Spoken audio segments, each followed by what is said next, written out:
This is my wife's garden, and recently she's pursuing to grow veggies and spices too. So she asked me to build her a raised planter box in this area. And the size, she said, should be just right that there's room for her to stand on the sides and in front. After taking some measurements, I figured the planter box should be 40 inches long, 30 inches wide, and 34 inches tall.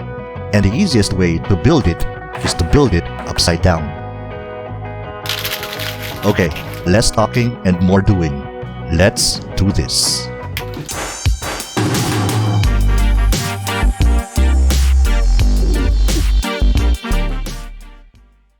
By the way, did I mention my wife wants the planter box to be self-watering? In gardening, this is called an SIP or sub-irrigated planter, and sometimes also known as a wicking bed. This is a 3-part video series, and in this first installment, I'm going to show you how to build a planter box on legs using wood as our main material. From 2 pieces of 2x3x8 kiln-dried lumber, we begin by cutting the planter box legs to the right size. Obviously, we'll need 4 legs, and they will be at 34 inches long each. Why 34 inches? Because that's the height of my wife's waist. This height will be perfect for her to comfortably stand straight while she does her gardening. I mean, what's the point of a raised planter box if you still had to bend over and strain your back to do your gardening, right? So if you plan to build something like this, make sure that the height of the planter box you're making is convenient for you or the person who will be using it.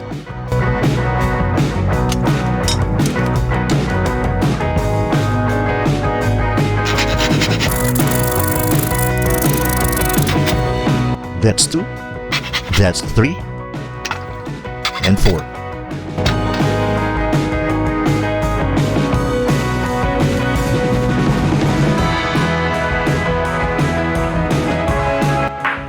We'll cut wall panels from 3 of these 1x6x8 boards, which will form our box.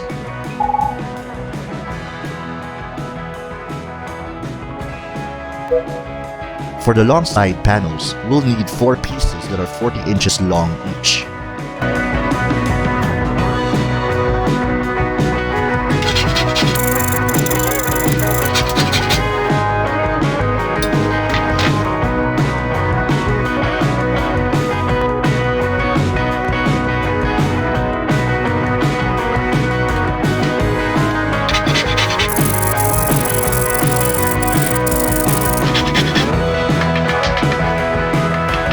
Okay, a slight hiccup.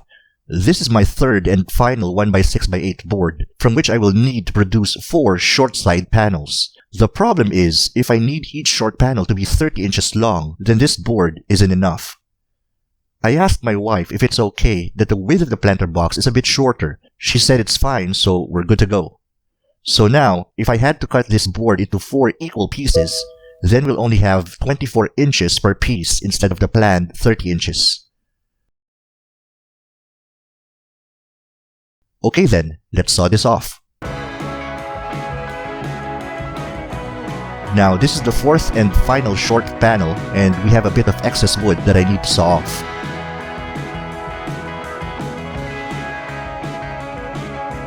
Alright, we have finished cutting all the major pieces of our planter box to the right size. We have 4 24-inch panels for the short side, 4 40-inch panels for the long side, and 4 34-inch legs.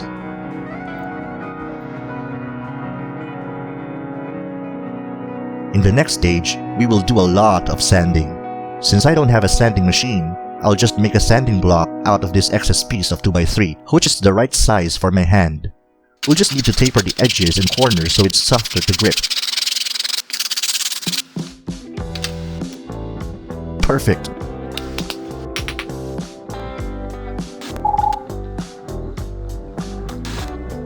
Now we wrap half a sheet of 80 grit sandpaper around it and start sanding all the edges and corners of all our pieces of wood.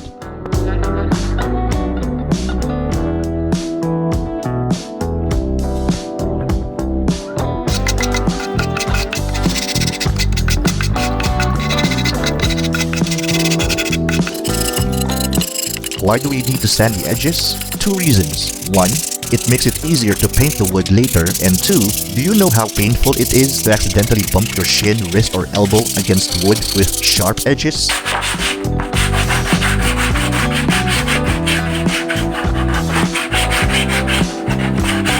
Okay, now we begin connecting the pieces together, and I wasn't kidding when I said earlier that we're going to build this planter box upside down because it's so much easier. Here, I'm setting one long side panel board on top of one leg so they form an L. With the framing square, we make sure that they are flush at the edges and they are perfectly perpendicular. Then we draw a straight line across the board that's aligned with the middle of the leg. And along this line, we'll make 4 pencil marks 3 centimeters apart. Now we'll drill 2 alternating pilot holes on 2 of these marks.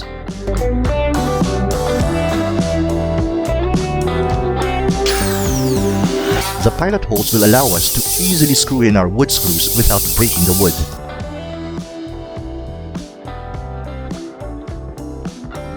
By the way, I used exactly 78 pieces of 1.5 inch by 10 mm wood screws in joining all the pieces together to build this planter box. At first, I had no clue how many I will need, so I only bought 30 pieces. Then I had to go back to the hardware store 2 more times to buy more. I'm sharing this info now to save you the trouble. So where were we? Oh yes, joining these pieces with wood screws.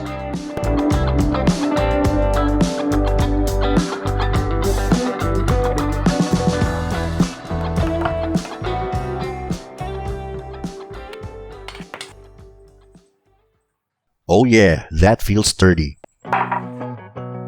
Now, holding the first assembly upright with the long panel on the floor, we take a short panel and flush its edge on the short side of the leg.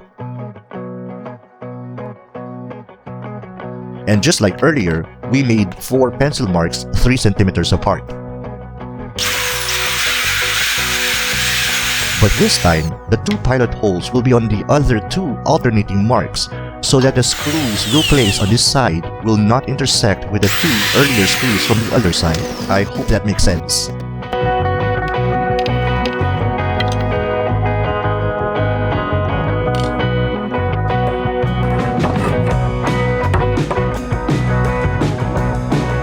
This is the first half we just did, and the second half I have already done off camera. If we join them at the corners, then our upside down planter box is starting to take shape. Now we just fix these 2 halves together by mounting the 3rd and 4th legs using the same method I showed earlier.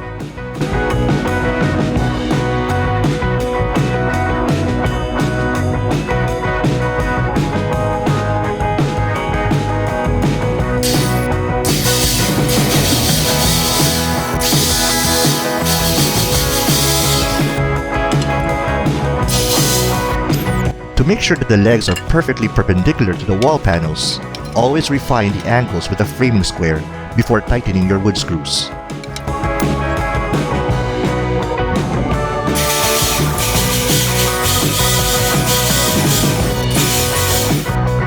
Having perpendicular legs with exactly the same measurements will ensure that the weight you'll be subjecting this planter box to will be distributed evenly across all 4 legs.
Again, notice how we have strategically offset the positions of our screws so that they'll never bump into each other inside the leg. Now with all the top panels joined together by the legs, we can now look at our partially built planter box for the first time, right side up.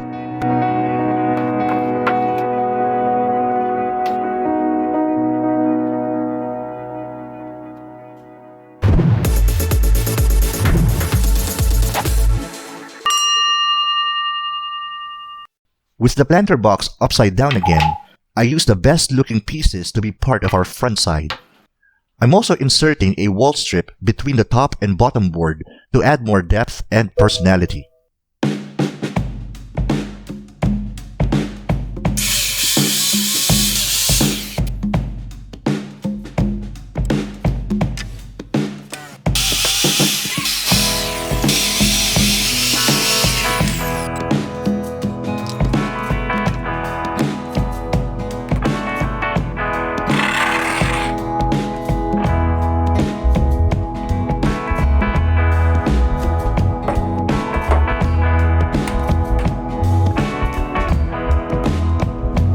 And using this front side as a template, I simply use all the remaining pieces to complete the planter box walls all around. Now all the panels are screwed in. I also screwed in cleats flushed against the interior of our bottom wall panels. This is where later we will build our box flooring onto.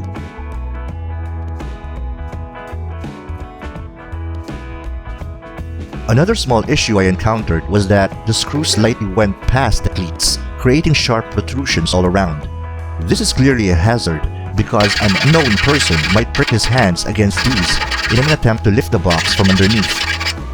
And so with a metal file, I blunted all the screws and finished them off with sandpaper so everything is flush with the wooden cleats.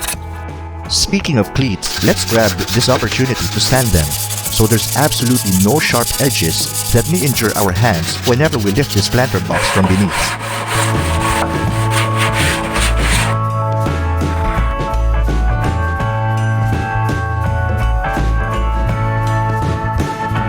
We need to reinforce the long sides with a simple brace to prevent the wood from buckling, especially when the combined weight of gravel, soil, and water creates a constant outward force. A 7.5-inch long wall brace from a 1x2 will be enough. Of course, we need 2 of these, one for each long side of the box.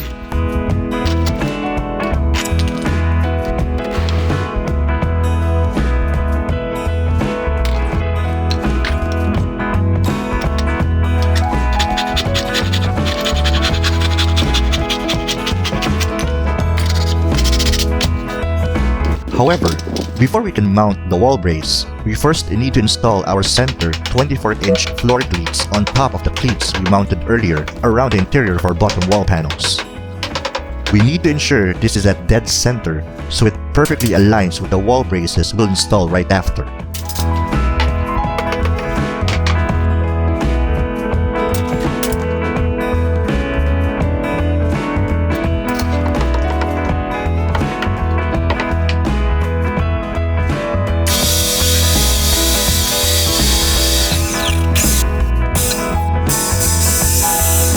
One screw on each end is enough.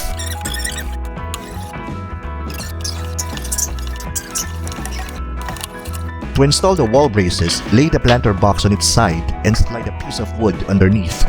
Then we drill pilot holes from the inside going out. One pilot hole for the bottom board, wall strip, and the top board. And don't forget to use the framing square to set the brace perfectly perpendicular with the cleats and boards.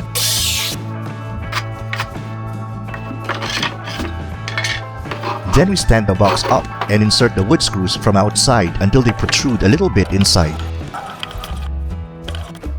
Then we align the brace holes with the screws and tighten the screws all the way. As expected, the screws will go past the cleats, and so we need to file the tips blunt and finish off with sandpaper.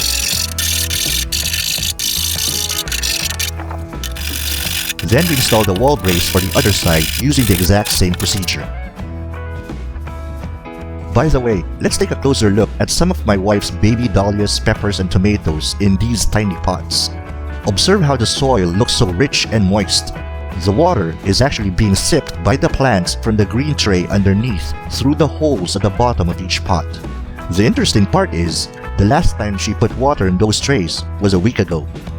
Yes, you are looking at a simplified version of a sub-irrigated planter system.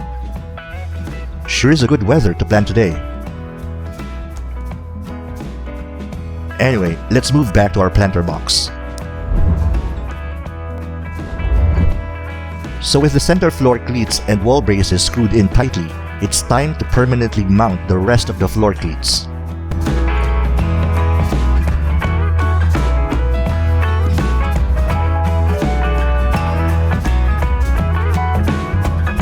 All I can say is to always be mindful of where you drill the pilot holes and insert the screws. Make sure that no two screws will ever intersect. Do this and you should be good.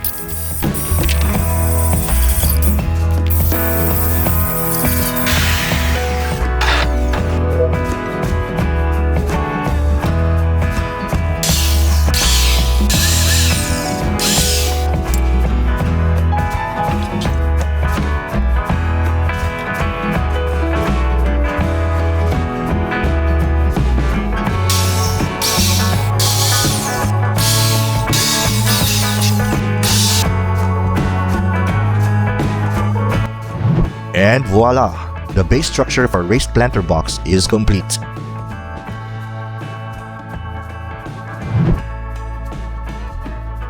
All the parts are screwed in nice and tight, and the entire assembly feels super sturdy.